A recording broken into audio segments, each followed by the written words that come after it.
Hello everyone, welcome back to my channel. Let's learn. இன்னைக்கு நம்மளோட topic என்னன்னா சார்பெழுத்துக்களின் வகைகள். முதல்ல சார்பெழுத்துக்கள் என்னன்னு பார்க்கலாம்.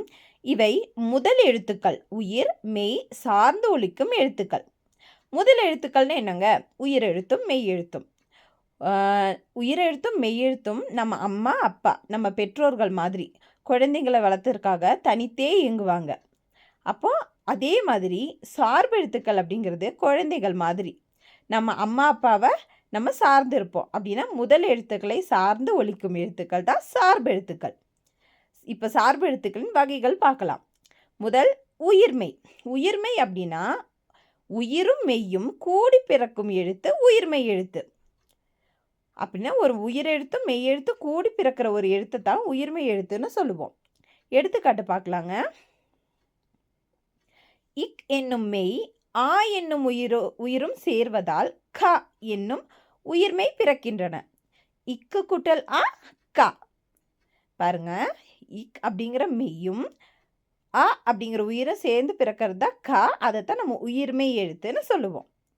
இவ்வாறு 12 உயிரெழுத்துக்களும் 18 மெய்யெழுத்துக்களுடன் சேர்வதால் 18 கூட்டல் 12 மொத்தம் 216 எழுத்துக்கள் பிறக்கும். அப்போ உயிரெழுத்துக்கள் மொத்தம் 216. அப்போ உயிர்மெய் எழுத்துக்கள் இவ்வாறு தான் பிறக்கின்றன. இரண்டாவது ஆயுத எழுத்து. ஆயுத எழுத்து என்பது தமிழ் கற்றலுக்கான முதன்மை குறியீடு ஆகும். இது இக் அக் என்றவாறு 3 புள்ளி வடிவமாக இருக்கும். இதற்கு முப்பார் புள்ளி என்னும் வேறு பெயர்களும் உண்டு. இவ்வெழுத்தானது தனக்கு முன்னர் ஒரு குறிலையும் பின்னர் ஒரு வல்லின உயிர்மெய் எழுத்தையும் பெற்றே வரும். எடுத்துக்காட்டு பார்க்கலாம். அ இஃது அஃது. ஆ அப்படிங்கிறது குறில், து அப்படிங்கிறது வல்லின உயிர்மெய்.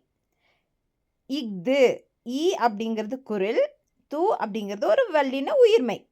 எப்பவுமே ஆயுத எழுத்து முதல்லையோ கடைசிலையோ வராது. எப்பவுமே நடுவில் தான் வரும். வரும்போது தனித்தும் இயங்காது. முன்னாடி ஒரு குறில் இருக்கும், பின்னாடி ஒரு வல்லின உயிர்மெய் எழுத்து இருக்கும். இதுதாங்க ஆயுத எழுத்து. நன்றி.